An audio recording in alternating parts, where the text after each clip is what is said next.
지금부터 내가 해주는 얘기 들어주겠니? 할렐루야. 교무일전의 기도의 자리에 나오신 여러분을 진심으로 환영하고 축복합니다. 오늘도 하나님께서 크신 은혜 주실 줄 믿습니다.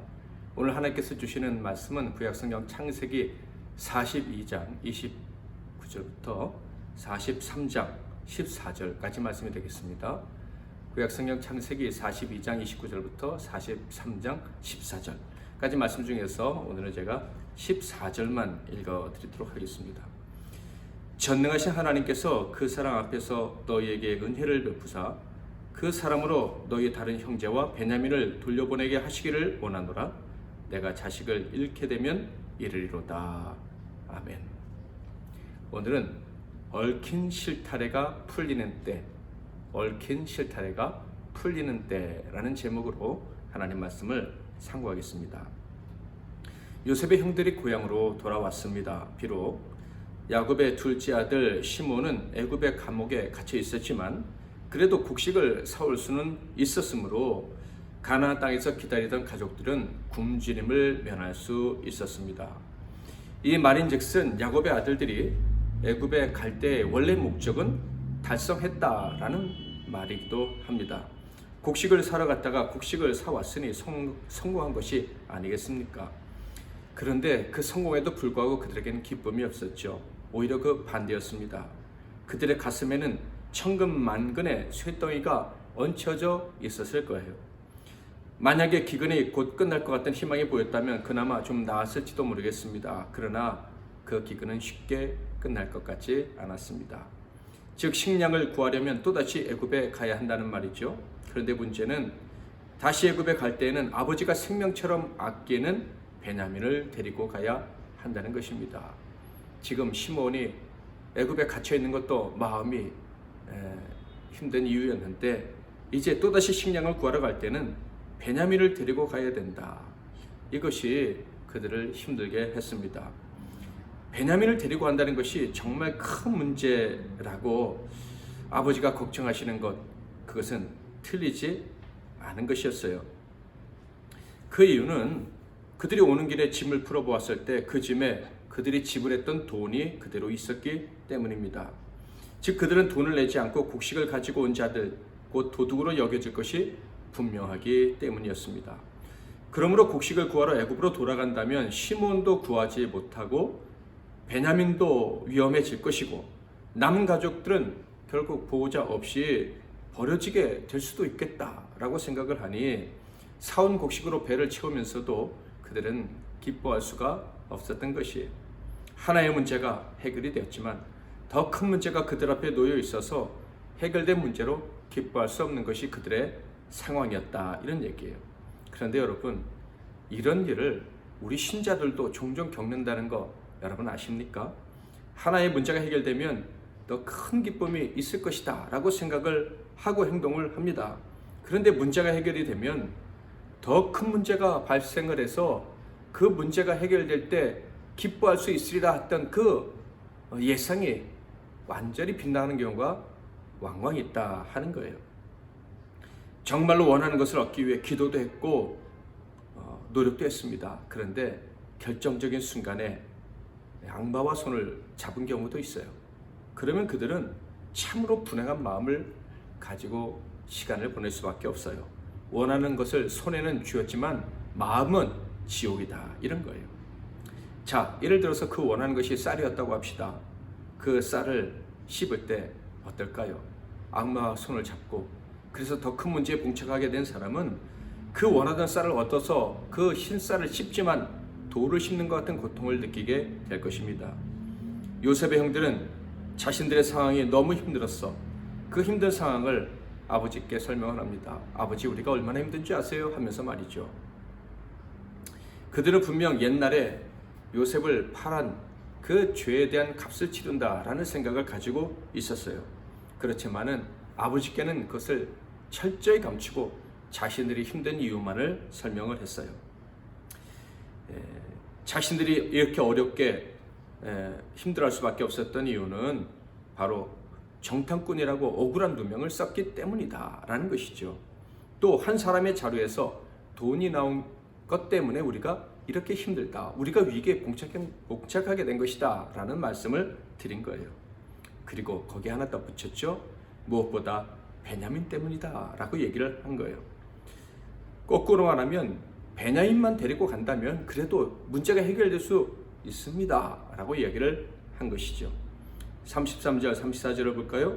그 땅의 주인인 그 사람이 우리에게 이르되 내가 이같이 하여 너희가 확실한 자들임을 알리니 너희 형제 중에 하나를 내게 두고 양식을 가지고 가서 너희 집안의 굶주림을 구하고 너희 막내 아우를 내게로 데려오라. 그러면 너희가 정탐꾼이 아니요 확실한 자들임을 내가 알고 너희 형제를 너희에게 돌리리니 너희가 이 나라에서 무역하리라 하더이다 하고.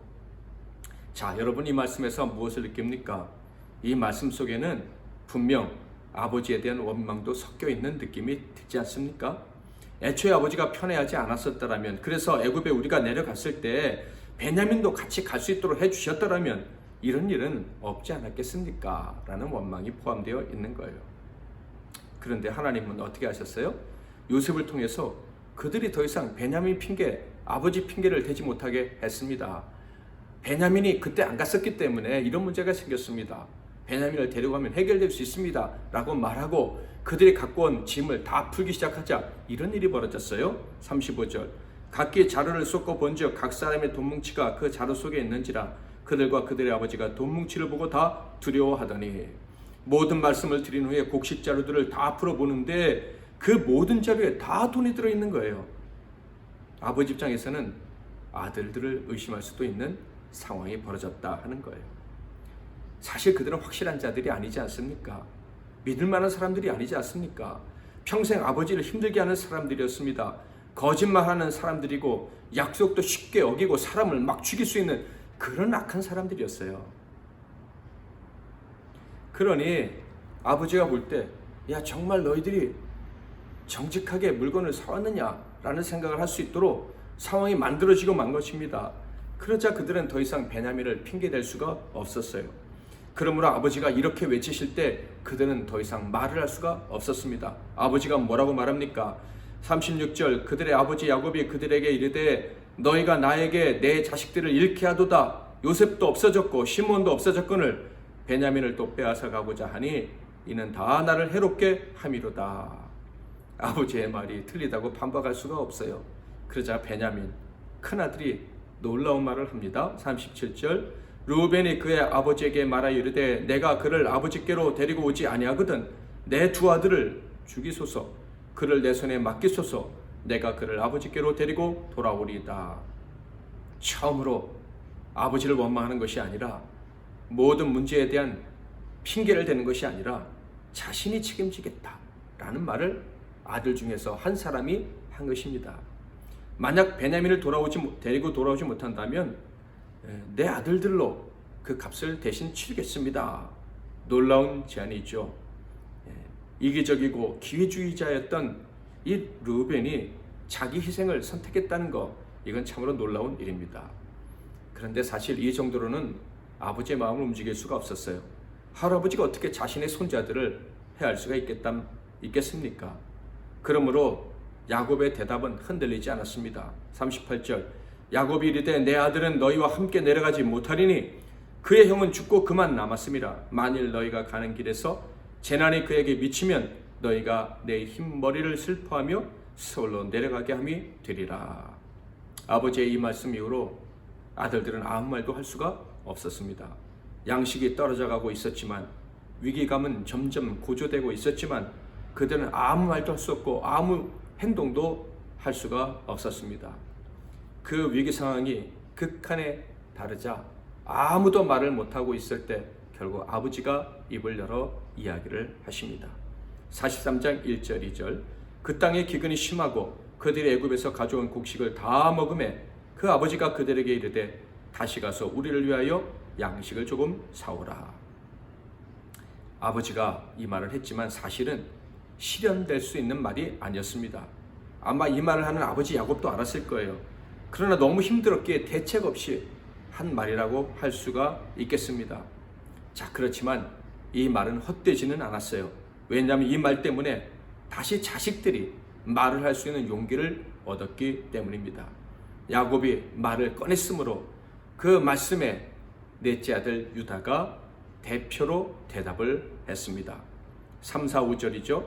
유다가 아버지에게 말하여 이르되 그 사람이 우리에게 엄히 경고하여 이르되 너희 아우가 너희와 함께 오지 아니하면 너희가 내 얼굴을 보지 못하리라 하였으니 아버지께서 우리 아우를 우리와 함께 보내시면 우리가 내려가서 아버지를 위하여 양식을 사려니와 아버지께서 만일 그를 보내지 아니하시면 우리는 내려가지 아니하리니 그 사람이 우리에게 말하기를 너희의 아우가 너희와 함께 오지 아니하면 너희가 내 얼굴을 보지 못하리라 하였음이니이다. 베냐민을 데리고 올 것을 허락지 않으시면 우리가 갈 수 없습니다. 이것은 아버지도 아시는 일 아닙니까? 라고 현실을 이야기한 것이죠. 만약 베냐민 없이 갔다가는 시므온을 구하고 곡식을 사오기는커녕 애굽 총리를 만나기도 전에 첩자와 도둑의 누명을 쓴 채 죽을지도 모릅니다 라는 이야기를 한 거예요. 그러자 야곱이 이렇게 대답합니다. 6절 이스라엘이 이르되 너희가 어찌하여 너희에게 또 다른 아우가 있다고 그 사람에게 말하여 나를 괴롭게 하였느냐. 아버지가 다시 자식들을 원망합니다. 그러자 자식들은 또다시 핑계를 댑니다. 7절 그들이 이르되 그 사람이 우리와 우리의 친족에 대하여 자세히 질문하며 하여 이르기를 너희 아버지가 아직 살아계시느냐 너희에게 아우가 있느냐 하기로 그 묻는 말에 따라 그에게 대답한 것이니 그가 너희의 아우를 데리고 내려오라 할 줄을 우리가 어찌 알았으리까. 여러분 이 상황이 어떻게 느껴지십니까? 한마디로 진퇴양난이죠. 원망하고 핑계하지만 해결책은 거기에 없습니다. 다른 해결책도 없어요. 아마 자식들은 느꼈을 거예요. 20년 전에 우리의 죄 때문에 모든 것이 다 꼬여버렸구나. 야, 이 문제를 어떻게 풀 수 있을까? 우리는 도저히 빠져나올 수 없는 함정에 빠진 것 같아. 절망적이야. 과연 이 문제를 풀 수 있을까? 제가 어렸을 적에 좋아했던 책이 한 권 있습니다. 퀴즈 풀이책인데 넌센스 퀴즈 풀이책은 아니고요. 이런 제가 드리는 예와 같은 내용들이 있는 퀴즈책이에요. 예를 들자면 성냥개비 하나를 움직여서 사각형 2개를 완성하시오. 뭐 이런 문제들로 가득한 책이었습니다. 이 문제들을 재밌게 풀었던 어린 시절을 기억을 되살려 보면 그냥 재미있어서 그 책들을 읽으면서 문제를 풀었던 것 같습니다. 그렇지만 지금 어렸을 때 좋아했던 그 책을 교육학적 입장에서 평가를 해보면 생각하는 방법을 알려주는 책, 문제를 해결하는 원칙들을 알려주는 책이라고 할 수 있을 것 같습니다. 그래서 그 책의 제목에 IQ 개발, 지능 개발이라는 말이 들어있었는데 사실 어렸을 때는 왜 이게 IQ 개발이지? 생각을 했었는데 지금 생각해보면 알 것 같아요. 그런데 얼마 전 어렸을 적 그 책에서 보았던 문제가 한 TV 프로그램에 나온 것을 보았어요. 그 TV 프로그램에 출연한 강연자, 세계적인 수학자라는 그 사람이 2개의 문제를 제시했는데 제가 옛날에 풀어봤던 문제인 거예요. 그리고 그 강연자는 말하기를 그 2개의 문제들에게는 각각의 원리가 숨겨져 있다. 그 원리만 알면 쉽게 풀 수 있다라는 얘기를 해주었어요. 그 프로그램을 보면서 내가 어렸을 때 풀었던 그 문제들은, 그 많은 문제들은 다 각각의 원리들을 가지고 있었구나. 그 답을 얻기 위해서는 내가 그 원리를 발견해야 했었구나 하는 생각을 새삼하게 되었습니다. 그러니까 그 책은 어떤 문제를 해결하기 위해서는 반드시 어떤 원리를 알아야 된다. 그것을 제게 알려줬던 책인 거예요. 물론 어렸을 때 저는 그런 생각을 하지 못하고 문제들을 풀었지만 나름대로 여러 분야에서 원리들을 터득할 수 있었던 것 같습니다. 그래서 실제로는 너무 어려운 문제인데 처음에는 너무 어려운 문제는 나중에는 비슷한 유형을 아주 쉽게 풀었던 기억이 있습니다. 자, 이렇게 문제를 풀기 위해서는 원리를 알아야 된다. 이 원칙은요, 이 꼬인 실타래, 그것을 풀 때도 마찬가지로 적용이 된다는 것을 저는 경험으로 알고 있습니다. 여러분, 얽힌 실타래를 푸는 방법 알고 계십니까? 아마 수학자들은 그것을 수학적으로 계산해낼지도 모릅니다. 그러나 수학을 몰라도 우리는 경험을 통해서 그 방법을 알고 있죠. 어떻게 하면 됩니까? 그걸 한 번에 꼼꼼하게 풀려고 하지 말고 막 이렇게 늘리는 거예요. 꼬인 부분들이 좀 느슨해지도록 막 잡아당기다 보면 어느 순간 쉽게 풀 수 있다는 것을 우리는 압니다. 생활의 지혜로 실타래를 푸는 공식을 알고 있다 할 수가 있는 것이죠. 실타래를 막 흔들면서요, 거기에 뜨개질 바늘 같은 걸 중간에 좀 껴놓으면 훨씬 더 풀기가 쉽죠. 자, 그렇다면 우리 인생의 문제들, 과학의 문제가 아니라 우리 삶의 문제들이 얽히고 얽혔을 때, 도저히 풀리지 않을 것 같을 때, 그때에도 그 문제들을 푸는 원리가 있을까? 원리 원칙 같은 것이 있을까? 라는 질문을 해보게 됩니다. 있을까요? 그러면 당연히 있죠. 먼저 인생을 뒤죽박죽 만들어 놓는 그 문제들을 풀 수밖에 없는, 풀 수 있는 원칙이 있을 수밖에 없는 그 이유를 여러분은 아셔야 됩니다. 그 이유가 무엇일까요? 인생의 문제를 푸는 그 원칙, 원리가 있다는 것이 무슨 이유로 그런 주장을 할 수 있을까요? 바로 하나님의 속성 때문입니다. 하나님은요, 질서의 하나님이다 라는 말씀을 들어보신 적이 있나요? 고린도전서 14장 33절에 보면 하나님은 무질서의 하나님이 아니시오 오직 화평의 하나님이시니라. 모든 성도가 교회에서 함과 같이, 이런 말씀이 있어요. 자, 사도 바울은 하나님은 무질서의 하나님이 아니시다 라고 선언하고 있어요. 그런데 그 반대말이 질서의 하나님이시다 라고 하지 않고 화평의 하나님이시다 라고 이야기를 합니다. 그러므로 여기서 우리는 아주 중요한 것을 깨닫게 돼요. 하나님이 질서를 주신 이유, 우리 인생의 원칙을 주신 이유가 무엇인지 알 수 있다, 이런 말이에요. 무슨 말입니까? 바로 사람 간의, 성도 간의 화평을 주시려고 질서를 허락하셨다 하는 거예요. 자, 우리가 인간관계에 꼬이고 어렵습니다. 우리 인생의 문제들, 인간과의 관계가 해결이 안 됩니다. 자, 그런데 질서가 있으면 해결이 된다는 얘기예요. 그러니까 우리 인생의 문제에도 하나님은 그것을 풀 수 있는 원리 원칙을 주셨다 하는 것이 바로 이 말씀에서 유추될 수가 있는 거예요. 자, 그럼 여러분, 어떻게 질서와 화평을 이루는지 제가 설명을 해드릴까요? 조금만 생각해 보면 충분히 이해할 수가 있어요. 질서가 있을 때 가능한 것이 무엇입니까? 그것은 예측이에요. 미래에 대한 예상을 할 수 있다, 이런 얘기예요. 당연하죠. 원리 원칙을 알면 답을 알 수 있는 건 아닙니까? 우리 인생에도 질서와 원칙이 있다는 걸 알면 앞으로 어떤 일이 벌어질 수 있을지, 이 문제를 어떻게 해결할 수 있을지 당연히 알 수 있는 거예요. 예언자들의 말을 듣는 것보다 이것이 더 확실한 거예요. 자, 어떤 공동체에 원칙이 있다고 합시다. 그 원칙에 따라 행동하는 질서가 잡혀있는 공동체가 있다고 합시다. 그러면요, 그 공동체원들은 분명히 알 거예요. 상대방이 기쁠 때는 어떻게 행동하고, 상대방이 슬프거나 화나 있을 때는 어떻게 행동하고, 또 잘했거나 실수했을 때는 어떻게 반응해야 되는지 알고 행동을 할 수 있겠죠. 또한 나이가 많고 적음에 따라 어떻게 행동해야 되며, 남녀 성별에 따라서는 어떻게 행동해야 되고, 가난한 자와 부한 자를 대할 때는 어떻게 행동해야 되는지도 다 알고 적절하게 행동을 하게 될 거예요. 그리고 그 원칙이 정말 옳다면, 그 원칙에 따라 모두가 행동하는 질서를 갖추고 있다면 그 공동체는 모두에게 만족스러운 존재가 될 거예요. 모든 사람이 내가 존중 여김을 받고 있다, 사랑받고 있다고 느끼면서 화평의 공동체가 될 수 있을 것입니다. 그래서 여러분, 하나님은 질서의 하나님이시다 라고 할 때 사도 바울은 화평의 하나님이시다 라고 말하고 있고요. 거기서 좀 더 의미를 확장해 보면 바로 질서의 하나님은 사랑의 하나님이시다 라고 할 수가 있는 거예요. 여러분, 하나님이 우리에게 질서를 주시고 원칙을 주신 이유는 우리를 사랑하시기 때문이고, 우리가 사랑하며 살게 하시기 위하심이다 하는 것을 잘 기억하실 수 있기를 주님의 이름으로 축복합니다. 여러분, 하나님께서 사람을 사랑하셔서 사람들을 위해 세상을 창조하셨습니다. 그런데 그 세상에 질서를 주셨다는 거 아십니까? 그들이 존재하는, 이 지상의 모든 만물들이 존재하는 원리 원칙을 주셨다는 거 알고 계십니까?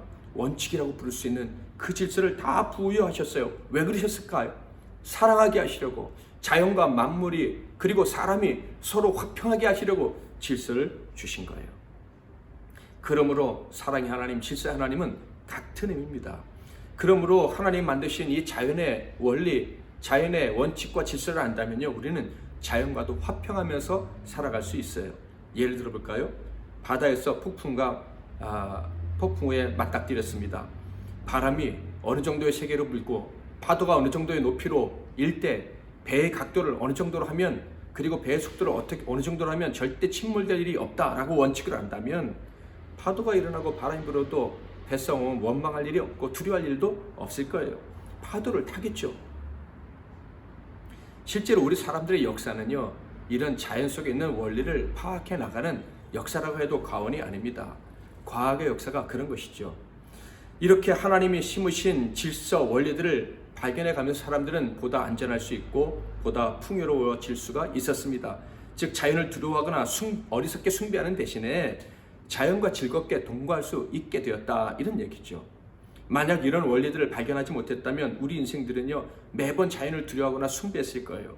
그리고 문제들이 발생할 때마다 절망하거나 거기에 맞는 해결책을 찾다가 지쳐 쓰러졌을 거예요. 물론 학교 같은 것도 없겠죠. 학습 학교도 의미가 없었을 거예요. 가르침이라는 거 효과가 없는데, 원리를 가르치지 못하는데 그걸 배워서 무슨 의미가 있습니까? 학교도 없고 스승도 없고 제자도 없었을 거예요.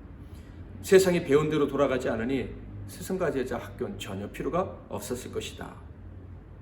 그러므로 여러분, 세상에 학교가 있고 스승과 있고 제자가 있다는 말은요, 세상에 질서가 있다는 뜻이에요. 하나님이 함께 사랑하며 살게 하시려고 질서를 주셨기 때문에 배움도 있고 가르침도 있다, 이런 얘기예요. 자, 그렇다면 이 세상에 원칙과 그에 따라 움직이는 질서를 주신 하나님께서 지금까지 과학으로는 해결될 수 없는 그런 인생의 문제들을 풀 수 있는 원리 원칙도 주셨을까요? 다시 말해, 자연에도 원칙을 주신 것처럼 우리 인간의 삶, 인간관계에도 이 원리 원칙을 주셨을까요?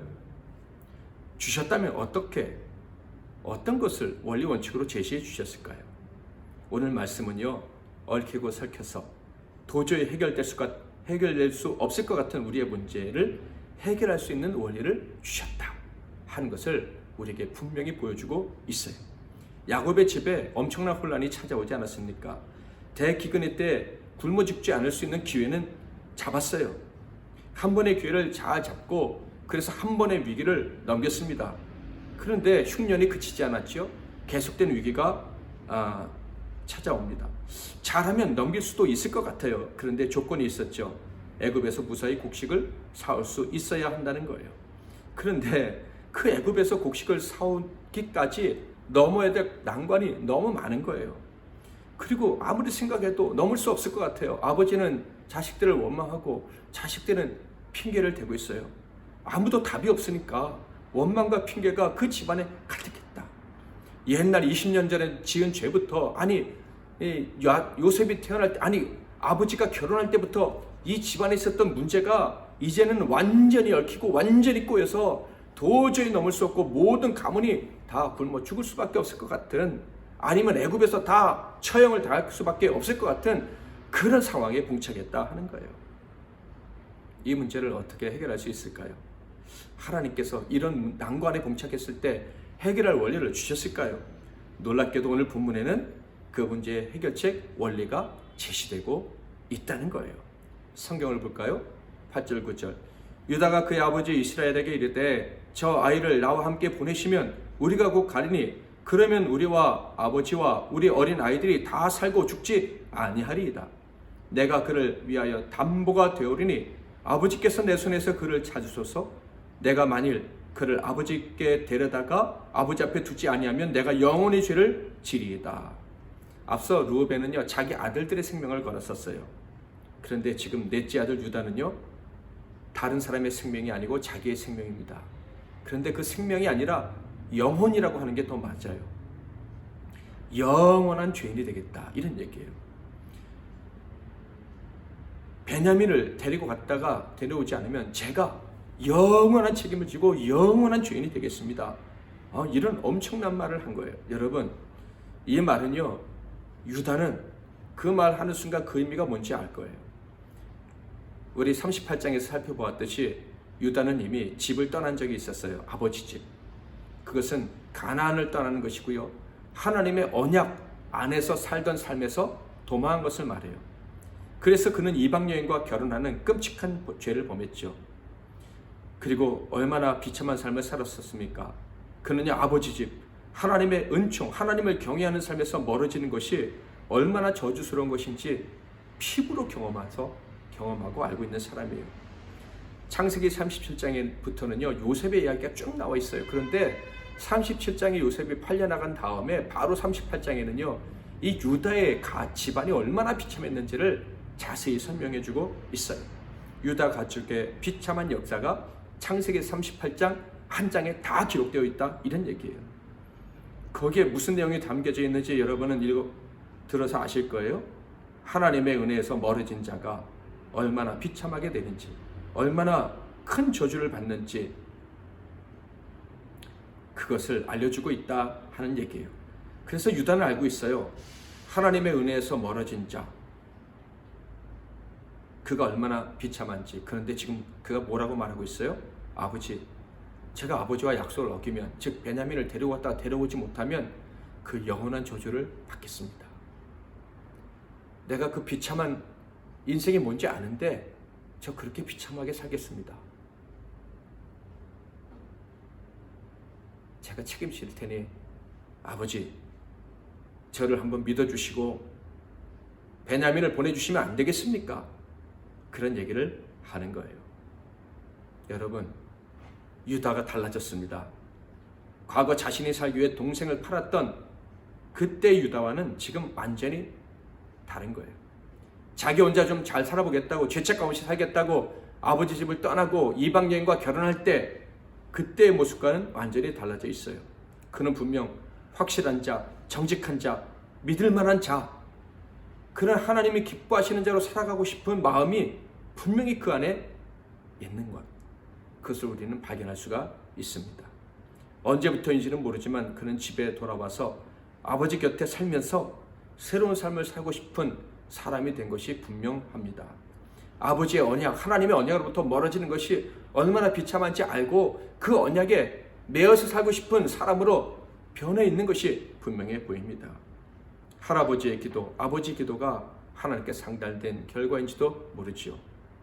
분명한 것은 유다가 자기 희생을 처음으로 제안한 사람이 되었다 하는 거예요.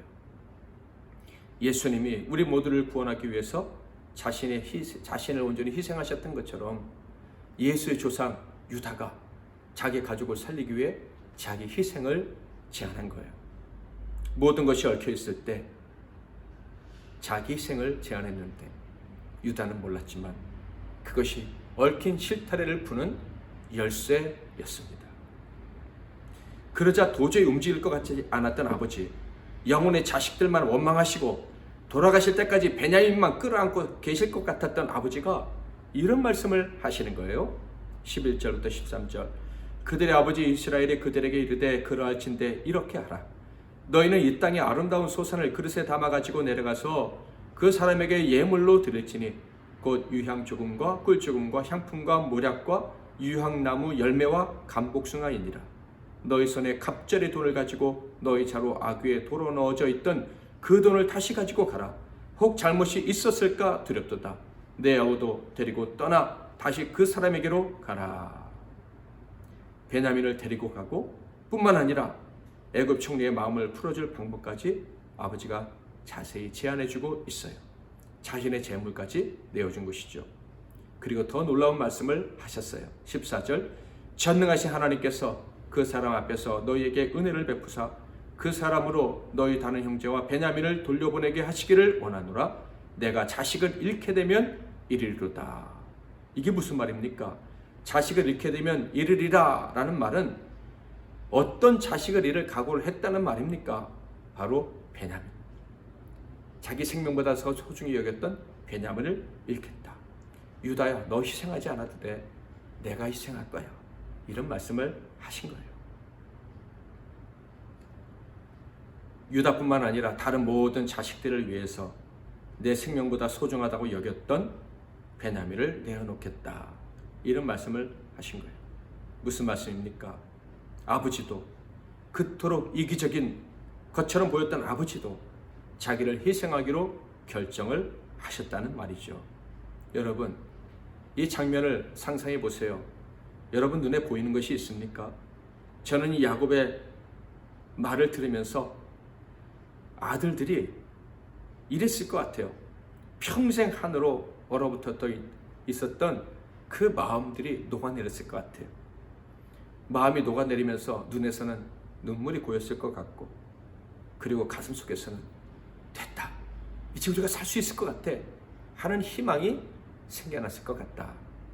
그런 벅찬 모습이 느껴집니다. 물론 아직 남은 문제들은 있죠. 총리의 마음을 풀어야 됩니다. 오해를 해결해야 됩니다. 그런데 제가 봤을 때는 이미 문제는 다 풀린 거예요. 조금의 어려움은 있을 수 있겠죠. 그러나 여러분, 자신을 희생하기로 한 사람, 모든 책임을 내가 지되 다른 이들을 위해서 책임지기로 한 사람들에게는요, 이미 문제가 다 해결된 거예요. 하나님은 그런 사람은 어떤 사람이라고 하셨죠? 형통한 사람이라고 하지 않았습니까? 자기 문제가 그대로 있어도 다른 사람을 복되게 하기 위해서 자신을 희생한 사람은 형통한 사람이에요. 그런 이미 열쇠를 가지고 있는 사람이고 열쇠를 다 돌린 사람이에요. 그냥 이제 밀기거나 당기기만 하면 문이 활짝 열리게 되는 거예요. 야곱의 가족의 문은 열려 있는 거예요. 그 형제들의 문제, 가문의 문제는 다 해결된 거예요. 사랑하는 성도 여러분, 하나님 앞에 서 있는 우리에게 해결되지 못할 문제가 있겠습니까? 하나님의 말씀으로 교육받은 우리가 세상의 문제에 질식할 이유가 전혀 없습니다. 주님이 다 가르쳐 주셨는데 혹시 답을 모르시겠다고요? 답도 가르쳐 주셨잖아요. 십자가를 지라, 좁은 문으로 들어가라고. 그러면 다 열린다고. 그게 원리고 해결의 열쇠입니다. 원망이나 핑계, 절망 이런 것들은 열쇠가 아니에요. 십자가를 질 때 자기 희생, 남을 살리고 다른 사람을 복되게 하려는 그 선택, 그것만이 모든 실타래를 푸는 열쇠입니다. 남도 살리고 자기도 살리는 열쇠예요. 여러분, 오늘 밤 기도하실 때 원망과 불평은 다 버리시고 내가 감당해야 될 십자가가 뭔가, 아주 작은 일에부터 남편과 아내 사이, 부모와 자식 사이에서부터 내가 감당해야 될 몫이 뭔가, 원망 불평 대신에 내가 그들을 위해서 먼저 해야 될, 치러야 될 값이 무엇인가 생각하는 밤이 되기를 바랍니다. 그리고 이 나라와 민족, 죽어가는 영혼들을 위해서 내가 져야 될 십자가, 내가 치러야 될 값, 내가 감당해야 될 자기 희생이 무엇인가 생각할 수 있기를 바랍니다. 그러면 문제가 풀립니다. 우리 문제뿐만 아니라 주변에 고통하는 모든 사람들의 문제도 풀립니다. 그렇게 쓰임받는 저와 여러분, 그리고 우리의 가정, 우리 민족 교회가 될 수 있기를 주님의 이름으로 축복합니다. 341장 십자가를 내가지고 찬양하겠습니다. 십자가를 내가 지고 주를 따라갑니다. 이제부터 예수로만 나의 보배 삼겠네. 세상에서 부귀영화 모두 잃어버려도 주의 평안 내가 받고 영생 복을 받겠네. 주도 곤욕 당했으니 나도 곤욕 당하리. 세상 사람 간사하나 예수 진실합니다. 예수 나를 사랑하사 빛난 얼굴 보이면 원수들이 미워해도 염려할 것 없겠네. 내가 핍박 당할 때에 주의 품에 안기고 세상 고초 당할수록 많은 위로 받겠네. 주가 주신 기쁨 외에 기뻐할 것 무엇냐. 주가 나를 사랑하니 기뻐할 것뿐일세. 아멘.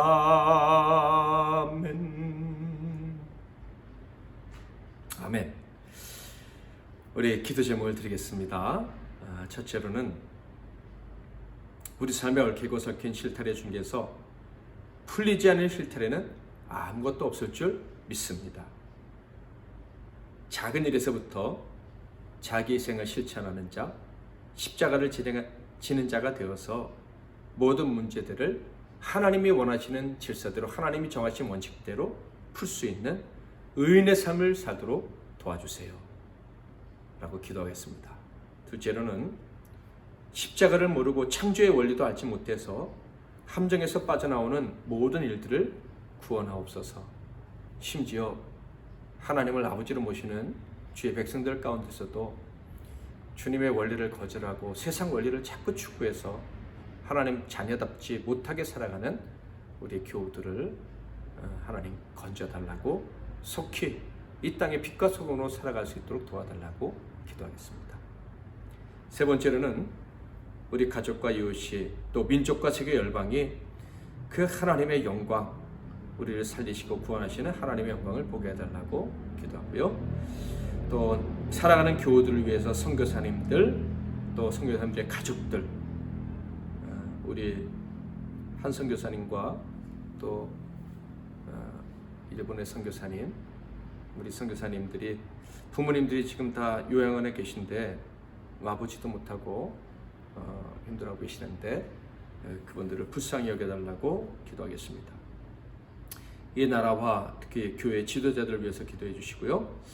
MBC 나눔교회와 우리 교회 사역이 또 잘 빨리 회복될 수 있게 해달라고, 선교관을 위해서도 기도해 주시고, 뉴질랜드와 이 땅의 모든 동역자들, 교회들을 위해서도 기도해 주시기 바랍니다. 제가 잠깐 기도하고 여러분 각자 오늘 마음껏 기도하시고 편안하게 잠자리에 드시길 바랍니다. 살아계신 하나님 아버지, 감사합니다. 우리는 모든 문제의 답을 이미 얻은 자로 살아가는 특권을 주셨음을 오늘 깨닫게 하시니 감사합니다. 문제 앞에 벌벌 떨지 않게 하옵소서. 우리 모든 문제 십자가 지기로 각오하면 내가 져야 될 그 몫을 누가 지라고 하지 않아도 자진해서 그 십자가 지면 우리 자신은 물론이거니와 살아가는 사람들도 다 살릴 수 있다는 비밀을 오늘 배웠사오니 잊지 않고 그 십자가를 짐으로 다른 사람들까지 살리며 살아가는 우리 모두가 되게 하옵소서. 예수 그리스도의 이름으로 기도하옵나이다. 아멘.